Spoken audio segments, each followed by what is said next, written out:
तीन। जैसा कि हम लोग पिछले टॉपिक पढ़े हुए थे एस बराबर U T plus half A T square यानी गति के पहला दूसरा तीसरा नियम को हम लोग क्या किए थे, सिद्ध किए हुए थे। तो आइए अब हम लोग देखते हैं कि मान लीजिए कोई वस्तु को ऊपर की तरफ फेंकेंगे और किसी वस्तु को ऊपर से नीचे की तरफ गिराएंगे तो उसका मान क्या क्या होगा, किस किस इस परिस्थिति में क्या क्या होगा। तो देखिए, जब किसी वस्तु को जब ऊपर की तरफ फेंकते हैं तो ग्रेविटेशन जो होता है, पृथ्वी का जो गुरुत्वाकर्षण बल जो होता है, क्या होता है, गुरुत्वाकर्षण बल खींचता है यानी माइनस में चला जाता है। और जब कोई वस्तु को ऊपर से नीचे गिराते हैं तो पृथ्वी का जो गुरुत्वाकर्षण बल है, देखिए आगे हम टॉपिक में ही बताया जाए, गुरुत्वाकर्षण ग्रेविटेशन में हम पढ़ेंगे, तब तक थोड़ा सा हम इस पर प्रकाश डाल देते हैं कि जैसे मान लीजिए कि पृथ्वी में क्या होता है, गुरुत्वाकर्षण, जैसे चुंबकीय शक्ति का मतलब होता है जैसे कोई वस्तु हम यहाँ पर रखें और क्या होता है, जब यहाँ पर वस्तु रखते हैं तो चुंबक क्या ले कर देता है, खींच देता है, और जब नीचे से ऊपर की तरफ जाता है तो उसमें ज़्यादा बल लगता है। यानी जैसे मान लीजिए यहाँ से गिराने में जो है बल कम लगेगा, लेकिन नीचे से ऊपर फेंकने में थोड़ा सा बल ज़्यादा लगेगा। तो इसलिए जैसे जैसे कोई वस्तु नीचे से ऊपर की तरफ जाती है तो ग्रेविटेशन का मान क्या हो जाता है, माइनस में चला जाता है, और जैसे जैसे ऊपर से नीचे की तरफ गिराते हैं वह क्या हो जाता है, प्लस में आ जाता है। तो जैसे देखिए, ग्रेविटेशन ऊपर की ओर यानी नीचे से ऊपर की ओर, तो v बराबर u माइनस जी टी हो जाएगा, h बराबर ut minus 1/2 G T square हो जाएगा, v स्क्वायर बराबर u स्क्वायर माइनस 2gh हो जाएगा। अच्छा देखिए, hn nth यानी उसका ऊंचाई का जो है एनवा क्या होगा, एनवा मान, इस nth का मतलब होता है, एनवा मान, तो u माइनस 2n माइनस 1/2। अब यही जब ऊपर से नीचे की तरफ आएगा तो ग्रेविटेशन देखिए यह सब प्लस हो जाएगा, जितना माइनस है उतना क्या हो जाएगा, प्लस हो जाएगा। तो आइए अब हम लोग क्वेश्चन देखते हैं। बिहार बोर्ड का क्वेश्चन आंसर हम बोर्ड पर क्लियर करवा देते हैं, और बाकी जो क्वेश्चन आंसर है बाकी प्रकाशन का हम क्या करेंगे, आप लोगों को डिस्क्रिप्शन में या आप लोगों को नीचे जो होता है मतलब कि क्वेश्चन आंसर कॉपी के माध्यम से ही बता दिया जाएगा। तब तक आइए यहाँ पर ध्यान देते हैं। जैसे देखिए, बिहार बोर्ड का गति जो है क्वेश्चन आंसर जो है अभी हम लोग अब शुरू करेंगे। जैसे ये चीज जो है क्लियर हो गया आप लोगों को, अब क्लियर हो गया तो आइए हम क्वेश्चन नंबर 1 देखते हैं। एक वस्तु के द्वारा कुछ दूरी तय की गई है, एक वस्तु के द्वारा, मान लीजिए यह वस्तु है और इस वस्तु के द्वारा कुछ दूरी तय किया जाता है, x हो y जो भी, क्या इसका विस्थापन शून्य हो सकता है? अगर हाँ तो अपने उत्तर को उदाहरण के द्वारा समझाएं, अपने उत्तर को उदाहरण के द्वारा समझाएं। देखिए, अगर इंग्लिश में सेम चीज जो है, इंग्लिश मीडियम अगर जो बच्चे होंगे वही चीज इसको इंग्लिश में कन्वर्ट किया जा सकता है। जैसे देखिए, एक वस्तु के द्वारा कुछ दूरी तय किया जाता है, यानी an object has moved through a distance, क्या इसका विस्थापन शून्य हो सकता है? Can it zero displacement, can it zero displacement, या अगर हाँ इफ यस तो अपने उत्तर के उदाहरण के द्वारा समझाए। If yes support your answer with an example, यानी अपने एग्जांपल के माध्यम से क्या कीजिए, इसको प्रूफ कीजिए। तो जैसे देखिए, मान लीजिए यहां से मेरा गांव का नाम है पंडितपुर, अब बगल में है करामुआ, तो मान लीजिए यहां से हम पंडितपुर से करामुआ की तरफ चल रहे हैं और करामुआ से फिर पंडितपुर चले हैं। तो याद होगा आप लोगों की टॉपिक में बताया गया था कि आप कहीं से भी चले पुनः घूमकर उसी स्थान पर आ जाएंगे तो आपका विस्थापन क्या हो जाएगा, शून्य हो जाएगा। जैसे एक और उदाहरण के तौर पर देखिए, मान लीजिए ये बिंदु से हम 10 मीटर चले, फिर B से C पर 10 मीटर चले, फिर C से D पर 10 मीटर चले और D से A पर फिर 10 मीटर आ गए, तो हम चले कितना, 40 मीटर। तो आपसे पूछा जाएगा कि ये बिंदु से पुनः ए बिंदु तक की दूरी है 40 मीटर, यानी 10-10 मीटर की हम दूरी तय कर लेते हैं, तो कुल कितना हो गया, 40 मीटर। तो आपका दूरी कितना हो जाएगा, तो 40 मीटर, और विस्थापन कितना हो जाएगा, तो शून्य, क्योंकि पुनः उसी स्थान से चल के फिर पुनः उसी स्थान पर चले आए तो विस्थापन कितना हो जाएगा, शून्य हो जाएगा। तो देखिए आपका उत्तर क्या हो जाएगा, यस, हाँ इसका विस्थापन शून्य हो सकता है, यानी इसका विस्थापन क्या हो सकता है, शून्य हो सकता है। तो it can be zero displacement, इसका इंग्लिश में अगर हम कन्वर्ट करें तो yes it can be zero displacement, यानी हाँ इसका विस्थापन शून्य हो सकता है। उदाहरण स्वरूप जब कोई वस्तु कुछ दूरी तय करने के बाद पुनः अपनी प्रारंभिक अवस्था पर वापस आ जाती है तो इसका विस्थापन शून्य हो जा सकता है। जैसा अभी हमने बताया कि जब कोई वस्तु यहां से चली है और फिर पुनः इसी स्थान पर चली जाएगी तो इसका विस्थापन क्या हो जाएगा, शून्य हो जाएगा। जैसे देखिए हम यहाँ से वॉक कर रहे हैं, अब वॉक करते हुए पुनः फिर इसी स्थान पर हम क्या किए, वापस आ गए, तो विस्थापन कितना हो गया, शून्य हो गया। नेक्स्ट क्वेश्चन देखते हैं।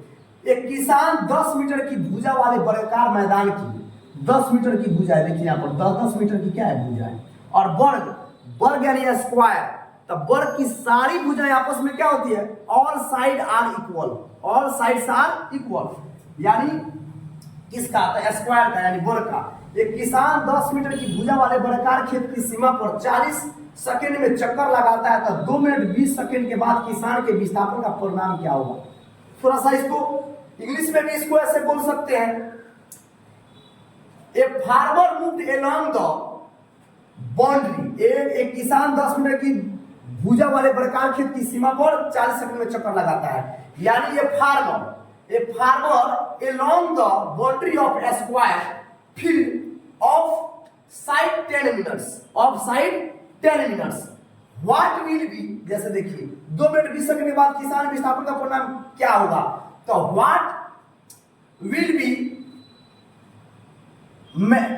Maintenance manager of the farmer at the end of 2 minute 20 second, 2 minute 20 second his initial position, यानी हिज इनिशियल पोजीशन यानी अपने प्रारंभिक स्थान पर कितने दूरी पर आ सकता है, यानी कहने का मतलब है, एक बार देखिए फिर से, जैसे देखिए इसका कुल समय जो है, कुल समय कितना है, तो कुल समय जो है 2 मिनट 20 सेकंड है। जैसे देखिए एक बार फिर से यहां फिगर के माध्यम से मान लीजिए किसान 10 मीटर की भुजा वाला, 10 मीटर इसकी भुजा बराबर कितना है, 10 मीटर वाले वर्गाकार खेत, देखिए तब वर्गाकार खेत है, यानी जिसकी चारों भुजाएं आपस में क्या हो, बराबर, ए से चला बी, बी से चला सी, सी से चला डी, डी से चला ए, तब वर्गाकार खेत के मैदान को 40 चक्कर में लगाता है, तो 40 चक्कर में लगाता है, 40 सेकंड में चक्कर लगाता है, सॉरी 40 सेकंड में चक्कर लगाता है, एक चक्कर 40 सेकंड में क्या कर देता है, पूरा कर लेता है। तो 2 मिनट 20 सेकंड के बाद 2 मिनट 20 सेकंड को जब हम सेकंड में बदलेंगे तो देखिए 2 मिनट, 1 मिनट बराबर 60 सेकंड, तो 2 मिनट बराबर 2 गुना 60 यानी 120, अलग से आपका 20 सेकंड ऑलरेडी है तो इसमें जोड़ देंगे 20 यानी 140 लेकर 2 गुना 60 जोड़ 20 बराबर 140 सेकंड। अब 40 सेकंड में तय की गई दूरी, तो 40 सेकंड में तय की गई जो दूरी है आपका, देखिए तो 40 सेकंड में कितनी दूरी तय करती है, तो 4 चक्कर, 40 सेकंड में 4 चक्कर जो लगाती है, 1 2 3 4, तो 4 चक्कर जो लगाती है कितना में, यानी परिमाप। कहने का मतलब ये है कि ए से जब चली बी, बी से सी, सी से डी, डी से ए, यानी 4 चक्कर लगाती है। तो जब मान लीजिए अंदर के भाग को क्षेत्रफल कहते हैं और ये जो ये तय करना, रास्ता तय करना, इसको बोलते हैं परिमाप, यानी परि माने चारों ओर, माप माने क्या होता है, उसकी लंबाई, यानी चारों तरफ की लंबाई कितनी है। तो चारों तरफ की लंबाई देखिए तो कितनी है, 1 2 3 4, यानी 4 गुना क्या होता है, भुजा होता है, तो 4 गुना भुजा यानी 4 गुना 10 मीटर का भुजा है, तो 10 20 30 40 डायरेक्ट लिख दीजिए, चाहे 1 2 3 4 कर दीजिए, कितना हो गया आपका 40 मीटर।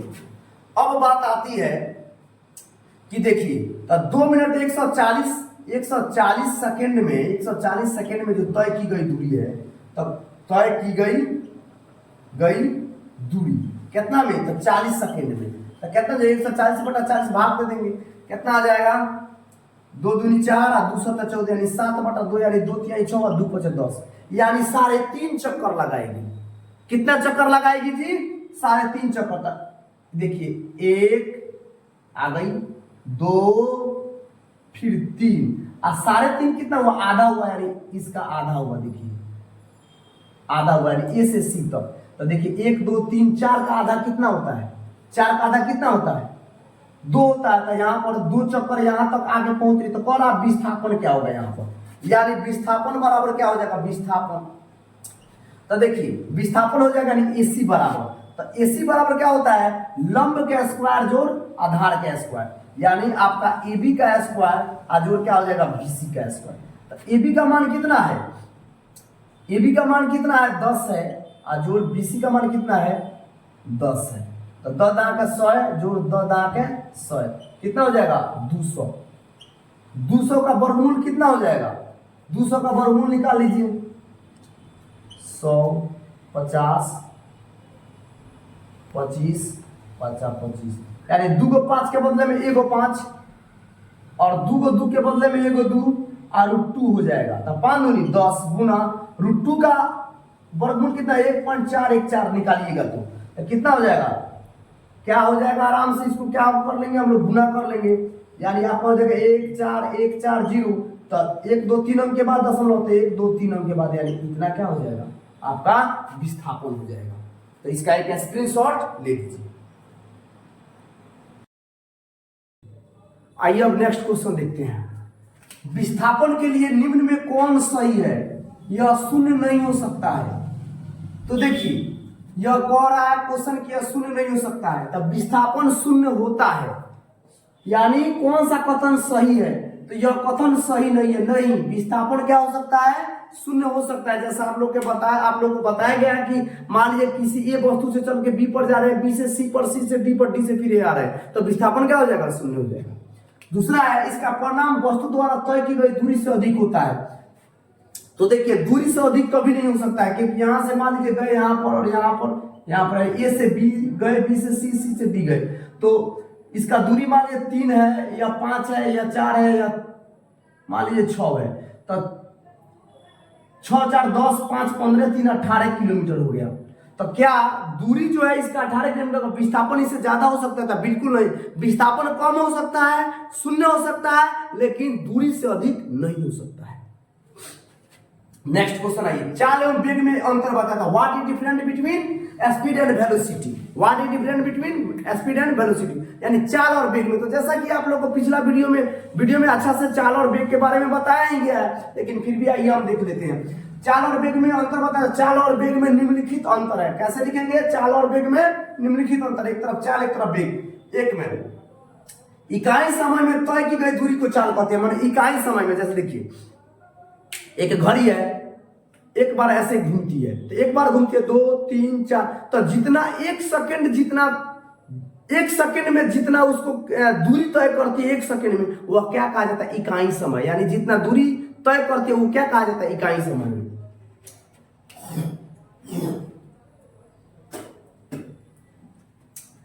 तो गई दूरी को चाल कहलाती है। यह इकाई समय में तय किया गया विस्थापन वेग कहलाता है।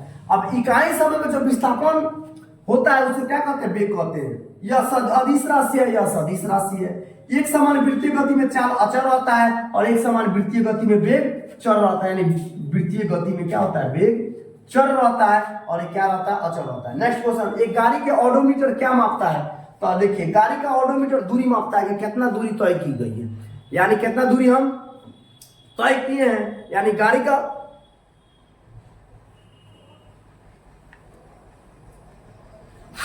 ऑडोमीटर जो है क्या मापता है जी, दूरी मापता है। नेक्स्ट क्वेश्चन है, किसी अवस्था में किसी वस्तु का औसत वेग का परिणाम उसकी औसत चाल के बराबर होगा। यानी किस अवस्था में किसी वस्तु का औसत वेग का परिणाम उसकी औसत चाल के बराबर होगा। तो देखिए किसी वस्तु का औसत वेग का परिणाम उसकी औसत चाल के बराबर तब होगा यदि वस्तु धनात्मक दिशा में सीधी रेखा में गति करती है। यानी धनात्मक दिशा में क्या होती है, सीधी रेखा में क्या करती है, गमन करती है। अर्थात जब एक समान त्वरण के साथ सीधी रेखा में गतिशील हो, एक साथ एक्सेलरेशन के साथ क्या होता है, त्वरण के साथ सीधी रेखा में क्या होती है, गतिशील होती है, तब क्या होगा उसका औसत चाल के क्या होगा, बराबर होगा।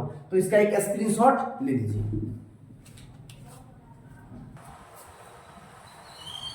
अब आइए हम लोग नेक्स्ट क्वेश्चन समझने का प्रयत्न करते हैं। जैसे अब नेक्स्ट क्वेश्चन जो है, जब वस्तु एक समान गति में होती है तब इसका मार्ग कैसा दिखाई पड़ता है। देखिए जब एक समान गति में कोई वस्तु होगी तो उसका मार्ग जो है कैसा दिखाई पड़ेगा। तो जैसे देखिए या तो एक समान गति में होगी तो इसका मार्ग ऐसे दिखाई पड़ेगा, या एक समान गति में होगी तो इसका मार्ग ऐसे दिखाई पड़ेगा, या एक समान गति में होगी तो इसका मार्ग ऐसे दिखाई पड़ेगा। यानी तीनों में से कोई हो सकता है। तो कहने का मतलब यदि वस्तु एक समान वेग के साथ गतिशील हो तो मार्ग सीधा रेखा होगा, यानी सीधा रेखा में होगा। यदि वस्तु एक समान चाल से गतिशील है, एक समान चाल से, तो मार्ग सीधा रेखा में हो सकता है, वर्ग में हो सकता है, मार्ग वृत्त में हो सकता है। यानी सीधा रेखा में होगा तो मार्ग जो है क्या होगा, सीधा रेखा में दिखाई देगी। और यही एक समान वेग में होगी तो, और एक समान चाल में होगी तो सीधी रेखा में भी हो सकती है, वृत्ताकार भी हो सकती है, वर्गाकार भी हो सकती है। नेक्स्ट क्वेश्चन है, एक प्रयोग के दौरान अंतरिक्ष यान से एक सिग्नल को पृथ्वी पर पहुंचने में 5 मिनट का समय लगता है, तो पृथ्वी पर स्थित स्टेशन से उस अंतरिक्ष यान की दूरी क्या होगी। तो देखिए स्टेशन से अंतरिक्ष की दूरी कह रहा है ज्ञात करने के लिए। तो देखिए सिग्नल का चाल बराबर होता है प्रकाश की चाल, यानी सिग्नल के चाल इक्वल टू प्रकाश की चाल। यानी तो प्रकाश की चाल क्या होती है, 3 × 10 के पावर 8 मीटर पर सेकेंड। मीटर पर सेकेंड का मतलब होता है 1 सेकेंड में 3 × 10 के पावर 8 मीटर।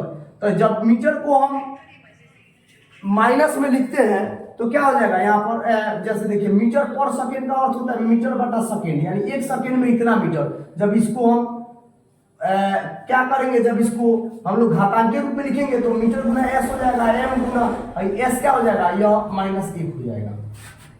तो देखिए समय बराबर 5 मिनट दिया गया है, तब 5 मिनट यानी 1 मिनट बराबर 60 सेकेंड, तब 5 मिनट बराबर कितना हो जाएगा था, 300 सेकेंड।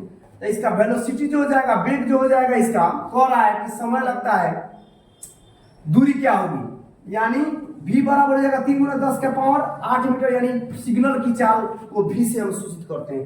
तो सिग्नल की चाल को v से सूचित करेंगे तो 3 × 10 के पावर 8 मीटर पर सेकेंड। अब हम जानते हैं, जैसे दिया गया गिवन दैट, हम जानते हैं वी नो दैट s बराबर vt होता है, यानी s बराबर दूरी बराबर क्या हो जाएगा, v × t, यानी समय। अब देखिए यहाँ पर s बराबर क्या हुआ है, 3 × 10 के पावर 8 मीटर, 3 × 10 के पावर 8 मीटर पर सेकेंड है, और गुना कितना है, समय कितना है, 300। गुना कर देंगे तो देखिए 3 तिरका, यहाँ पर देखिए इसको ऐसे हम हल कर सकते हैं, 3 × 10 के पावर 8 गुना 3 × 100 बराबर कितना हो जाएगा, 300। तो 3 × 10 के पावर 8 गुना 3 × 10 के पावर क्या हो जाएगा, 2 को सोना है तो 2 क्या हो जाएगा, पावर 2 हो जाएगा, यानी 3 तिरका 9। 10 का पावर आधार जब समान होता है तो पावर जुड़ जाता है, 8 2 कितना हो जाएगा, 10, यानी 9 × 10 के पावर 8 मीटर सेकेंड हो जाएगा, मीटर हो जाएगा पर सेकेंड। नेक्स्ट क्वेश्चन है, आप किसी वस्तु के बारे में कब कहेंगे कि वह एक समान त्वरण से गति में है, में वह असमान त्वरण से गति में है। तो आइए पहला का देखते हैं, आप किस वस्तु के बारे में कहेंगे कि वह एक समान त्वरण से गति में है। तो जब कोई वस्तु एक सीधी रेखा में गतिशील हो, यानी सीधी रेखा में क्या हो, गति कर रही हो, गतिशील रहती हो, और समान समय अंतराल में, यानी एक समान समय अंतराल में यदि वेग परिवर्तन का परिणाम समान रहता है, वेग में परिवर्तन का परिणाम क्या होगा, समान रहता है, तो कहा जाता है कि वस्तु एक समान त्वरण से गतिशील है। नेक्स्ट क्वेश्चन कौन है, वो असमान त्वरण में गतिशील। असमान त्वरण का मतलब होता है, जैसे मान लीजिए समझाया गया था पिछले वीडियो में, असमान त्वरण, असमान गति। तो देखिए इसमें यदि समान समय अंतराल में वेग परिवर्तन का परिणाम एक समान नहीं रहता है, जैसे वेग कम भी हो सकता है, ज्यादा भी हो सकता है, तो इसलिए क्या होता है, वेग समान नहीं रहता, तो कहा जाता है कि वस्तु असमान त्वरण से गतिशील है। चलिए इसका एक स्क्रीनशॉट ले लीजिए। अब आइए नेक्स्ट क्वेश्चन देखते हैं। देखिए इसमें गति जो चैप्टर है उसमें ज्यादातर मैथ ही आप लोगों को मिलेगा, तो मैथ से डरना नहीं है। मैथ हमें अपने मतलब कि अकॉर्डिंग टू मी, यानी मेरे अनुसार जो है मैथ इतना इजी सब्जेक्ट कुछ है ही नहीं। आज जिसको मैथ आता है उसको फिजिक्स केमिस्ट्री निश्चित रूप से आएगा, क्योंकि फिजिक्स केमिस्ट्री भी लगभग मैथ है 9th क्लास का। आइए हम नेक्स्ट क्वेश्चन देखते हैं। देखिए एक बस की गति 5 सेकंड में 80 किलोमीटर से घटकर 60 किलोमीटर हो जाती है। तो याद कीजिए, आप लोगों को बताए हैं दूरी, 2 प्रकार की दूरी बताया गया है, यानी 2 प्रकार की क्या बताया गया, गति बताया गया है। जैसे गति तो ऐसे 4 प्रकार का होता है, लेकिन एक समान गति, असमान गति, ताक्षणिक गति, इस प्रकार से। जैसे कि मान लीजिए कि प्रारंभिक दूरी चाहे प्रारंभिक वेग अंतिम वेग, यानी शुरू में चाल क्या था, अंत में जाके चाल क्या हो गया। तो दोनों का क्या है, अलग अलग क्या होता है, दोनों का अलग अलग एक प्रकार से अपना मतलब वेग होता है। जैसे शुरू में हमने 5 किलोमीटर प्रति घंटा की रफ्तार से चला और अंत में जाके 10 किलोमीटर रफ्तार हो गया। तो कहने का मतलब है कि यू और भी, तो अंतिम वेग और प्रारंभिक वेग और अंतिम वेग, तो अंतिम वेग को भी से और प्रारंभिक वेग को यू से। तो जैसे देखेंगे u बराबर 80 किलोमीटर, यानी शुरू में 80 किलोमीटर प्रति घंटा का मतलब हो गया कि ये प्रति का मतलब होता है प्रति घंटा। देखिए तिरछी पाई होता है किलोमीटर प्रति घंटा, इसका मतलब होता है भागा, या कह सकते हैं 1 घंटा में इतना किलोमीटर। तो देखिए यानी शुरू में इसका जो है 80 किलोमीटर प्रति घंटा है, यानी कहने का मतलब है कि 1 घंटा में 80 किलोमीटर चलती है। तो देखिए किलोमीटर को पहले मीटर में, चूंकि देखिए क्वेश्चन आपका पूछ रहा है प्रति घंटा त्वरण ज्ञात कर, तो मीटर में हम क्या करते हैं, ज्ञात करते हैं। तो 1 मीटर बराबर 1 किलोमीटर बराबर 1000 मीटर। तो देखिए किलोमीटर में है तो किलोमीटर को मीटर में, अब प्रति का मतलब भागा घंटा, यानी 12 घंटा माने समय, घंटा मत समझ लीजिएगा लोग। तो बाटा का मतलब, तो 80 को किलोमीटर को मीटर में बदलेंगे तो 1000 से गुना करेंगे। 1 घंटा बराबर कितना मिनट, 60 मिनट। तो 1 घंटा बराबर 60 मिनट और 60 मिनट बराबर 60 सेकेंड। तो देखिए तो हम क्या किए, 60 से गुना कर दिए, तो ये 1 शून्य से 1 शून्य कट जाएगा, 1 शून्य से 1 शून्य कट जाएगा, 2 तिहाई 6 और 2 पचे 10, 2 तिहाई 6 और 4 दूनी 80। तो कितना हो जाएगा, 4 पचे 20, यानी 200 बटा 3 तिरिका 9, जब भाग दीजिएगा तो लगभग इतना आएगा। अब आइए, अब एक प्रारंभिक वेग हो गया, अंतिम वेग, अंतिम वेग घटकर 60 किलोमीटर प्रति घंटा हो गया। तो 1 घंटा यानी 60 गुना 1000, किलोमीटर को मीटर में बदल देंगे, 1 घंटा को क्या कर देंगे, मिनट में बदल देंगे। तो कहने का मतलब है ये इतना हो गया मिनट में, और इसको क्या कर दिए, सेकंड में बदल दिए। तो इसको मीटर में बदल दिए, इसको सेकंड में। तो देखिए फिर कटाएंगे उसी प्रकार, 6 दा के 60, चाहे 60 से 60 कटा भी सकते थे, 2 तिहाई 6 और 2 पचे 10, 10 पचे 50, 50 बटा 3 बराबर इतना। तो प्रारंभिक वेग और अंतिम वेग पता हो गया। तो t बराबर कितना सेकंड में, 5 सेकंड में। तो त्वरण ज्ञात कीजिए, तो त्वरण बराबर क्या होता है, अंतिम वेग घटा प्रारंभिक वेग बटा समय। अंतिम वेग को v से, प्रारंभिक वेग को u से, और उस दोनों को घटाकर काफी से भाग दे देंगे समय से। तो देखिए v माइनस u बटा t, तो इतना में से इतना को क्या कि घटा के और भाग कर दिए 5 से, तो चूंकि माइनस में आ जाएगा। अब क्या हो जाएगा, इतना में से इतना करेंगे, इतना आएगा भागा 5, और जब भाग कीजिएगा तो 5 से कम 5 है, 0.5 से कम 5 है, कितना मीटर सेकंड के और -2 आ गया। नेक्स्ट क्वेश्चन करते हैं। एक रेलगाड़ी स्टेशन से चलना प्रारंभ करती है, चलिए ठीक है, और एक समान त्वरण के साथ चलते हुए 10 मिनट में 40 किलोमीटर प्रति घंटा। अब प्रति घंटा का देखिए 40 किलोमीटर, अब प्रति यहाँ पर नहीं है, प्रति नहीं है, घंटा -1 है, तो इसको ऐसे भी लिख सकते हैं, -1 नहीं लिखने का मन लगा प्रति लगा दीजिएगा, ये इतना घंटा हो जाएगा। जैसे बताएगा 1 बटा घंटा बराबर क्या हो जाएगा, h का पावर -1। देखिए ऐसे हो जाएगा, उलट जाता है। या 7वां क्लास में आप लोगों को ये चैप्टर पढ़ना है मैथ में, घातांक, और घातांक में क्या है समय। तो 40 किलोमीटर प्रति घंटे 4 से प्राप्त करते हैं, तो इसका त्वरण ज्ञात कीजिए। तो देखिए u बराबर 0, प्रारंभ में और एक समान त्वरण के साथ चलते हुए 10 मिनट में 40 किलोमीटर प्रति घंटा की चाल से प्राप्त करती है, यानी अंतिम वेग पता है, प्रारंभिक वेग हमको नहीं पता है, यानी 10 मिनट में 40 किलोमीटर प्रति घंटा की चाल से प्राप्त करती है। तो अंतिम वेग पता है, प्रारंभिक वेग पता नहीं, तो 0 मान लेंगे। और 40 किलोमीटर प्रति घंटा को हम क्या करेंगे, किलोमीटर को मीटर में या घंटा को सेकंड में बदल देंगे, तो इतना आ जाएगा। तो t बराबर 10 मिनट दिया है, तो 10 मिनट दिया है, तो इसको हम क्या करेंगे, सेकंड में बदल लेंगे, यानी 10 में 60 से गुना कर देंगे, सेकंड में बदल गया।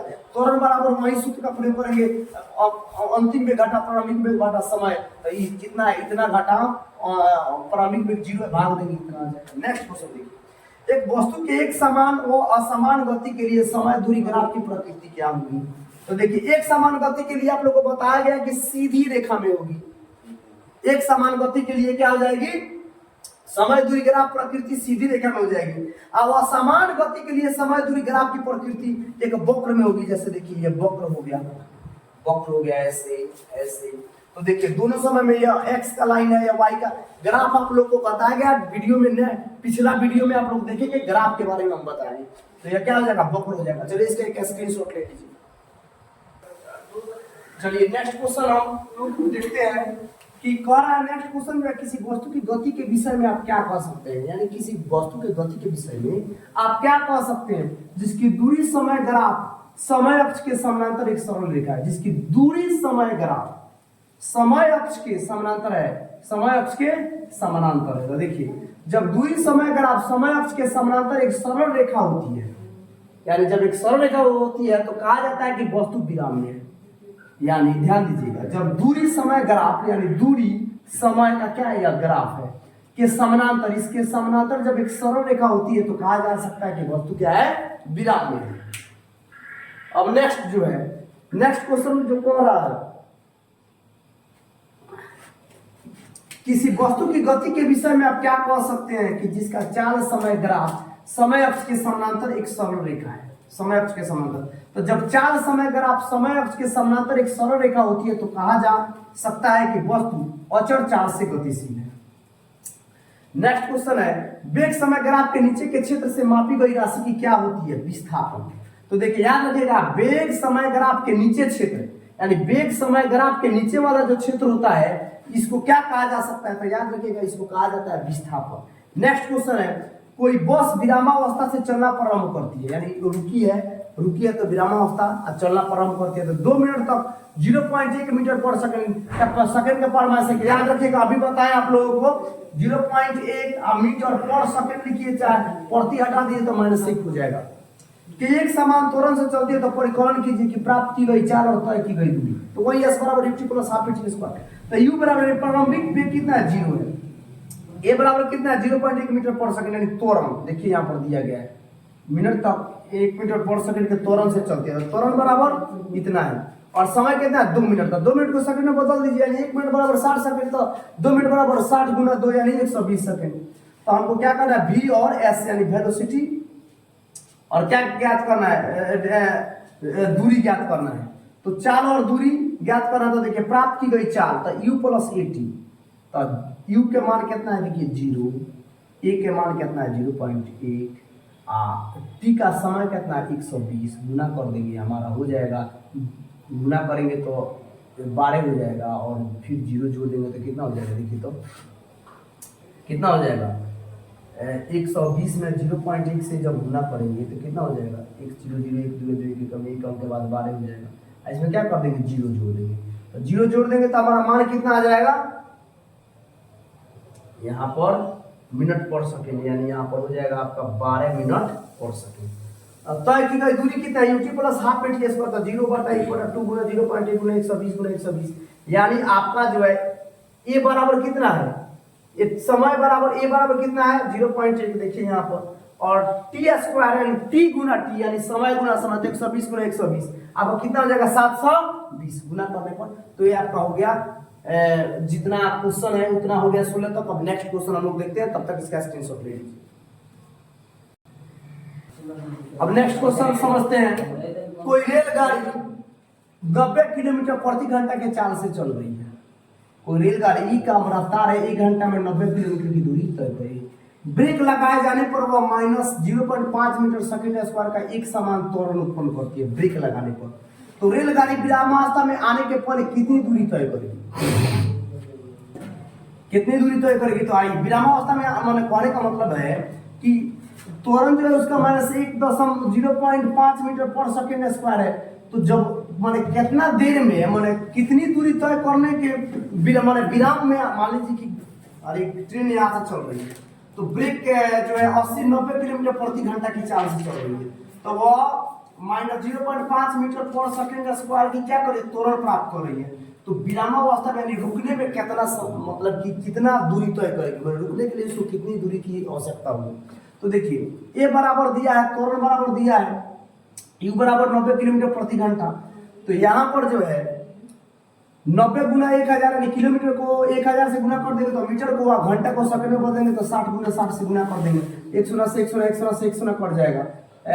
कितना हो जाएगा 2 तिहाई 6 और 2 5 10 और 2 कितना हो जाएगा 6 5 30 25 मीटर पर सेकंड। तो v बराबर और s बराबर देखिए, तो v स्क्वायर बराबर होता है u स्क्वायर प्लस 2ac, याद रखिएगा सूत्र सिद्ध किया जा चुका है। तो यहाँ पर s बराबर क्या हो जाएगा बोले कैसे समझेंगे कि हमको यही ज्ञात करना है, ऐसे निकालना है। तो देखिए भाई सीधी सी बात है, ये हमको दिया है, यू दिया है, तो कह रहा है कि कितनी दूरी तय करेगी, तो एस हमको चाहिए कि नहीं चाहिए, बताइए एस चाहिए कि नहीं चाहिए।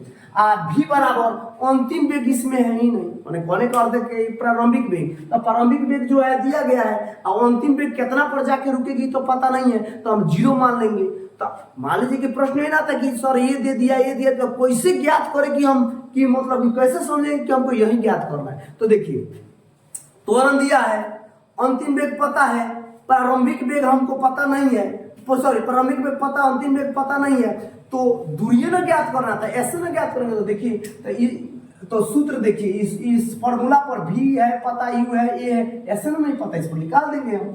तो एस बराबर क्या हो जाएगा, बी स्क्वायर प्लस है तो इधर आएगा तो माइनस यू स्क्वायर हो जाएगा, जब गुना में है 2a तो इधर आएगा तो भाग में हो जाएगा। इस पर बैठाइए चाहे इस पर बैठाइए, बात यही सूत्र, इसको मतलब कि इसी सूत्र से प्राप्त होता है, एस बराबर है प्लस में तो माइनस में, और गुना में तो भाग में जाएगा। तो 0 b बराबर 0 है, माइनस u बराबर कितना है,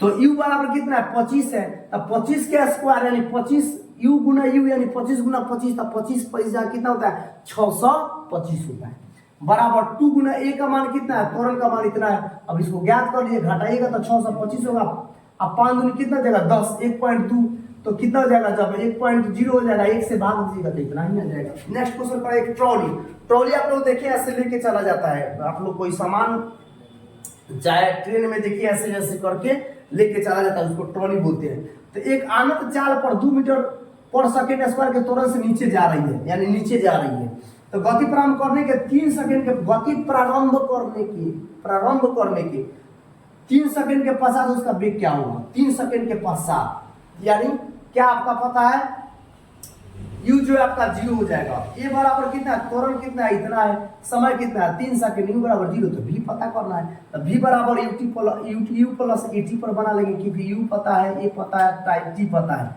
हमको v ज्ञात कर लेना है। तो देखिए मान पुट कर देंगे, आंसर हमारा आ जाएगा। नेक्स्ट क्वेश्चन पर एक रेसिंग कार का एक समान त्वरण 4 मीटर पर सेकंड स्क्वायर है, तो गति प्रारंभ करने के पश्चात वह कितनी दूरी तय करेगी। तो देखिए a बराबर दिया है 4 मीटर पर सेकंड स्क्वायर, देखिए a बराबर एक समान, a बराबर यानी एक मतलब त्वरण एक्सेलरेशन, और t बराबर 10 सेकंड। देखिए यहाँ पर दिया गया एक रेसिंग कार एक समान त्वरण से इतना गति से प्रारंभ करने के पश्चात वह कितनी दूरी तय करेगी।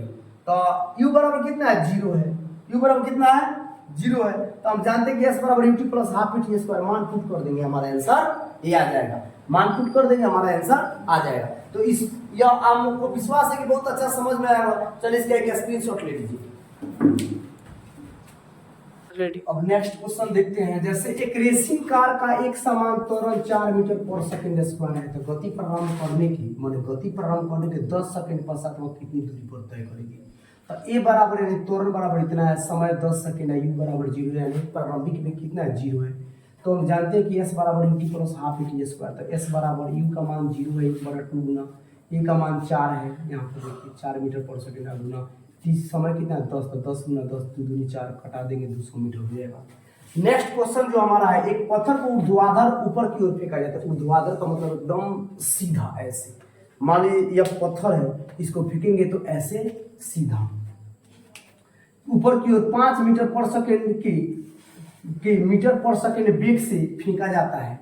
तो यदि गति के दौरान पत्थर को नीचे की ओर दिष्ट त्वरण 10 मीटर पर सेकंड स्क्वायर यानी दिष्ट त्वरण जो है तो पत्थर के द्वारा कितनी ऊंचाई प्राप्त की गई है तथा वहां पहुंचने में कितना समय लगा होगा, यानी कितनी अधिकतम ऊंचाई क्या है, कितना समय लगा। तो यहाँ u बराबर 5 मीटर पर सेकंड यानी प्रारंभिक वेग, a बराबर त्वरण बराबर इतना है, तो अधिकतम ऊंचाई पर v बराबर कितना है 0, यानी अंतिम वेग जो है उसका क्या है 0 है। तो s और समय ज्ञात करना, तो हम जानते हैं कि v स्क्वायर बराबर u स्क्वायर प्लस 2s। देखिए एक बार v स्क्वायर बराबर u स्क्वायर प्लस 2as, तो देखिए v स्क्वायर प्लस है तो माइनस u स्क्वायर बराबर 2as हो गया, तो s बराबर क्या हो जाएगा v square minus u square, गुना में तो भाग में जाएगा 2, तो यही आपका सूत्र प्राप्त होता है। तो v का मान 0 है, माइनस 0 का स्क्वायर 0 और 5 का स्क्वायर 5 25 और 2 गुना a का मान कितना है 10, तो माइनस 25 और माइनस घटाएंगे 25 में 0 तो माइनस 25 होगा 20, माइनस माइनस कट गया आपका हो जाएगा 20 से जब भाग देंगे, चाहे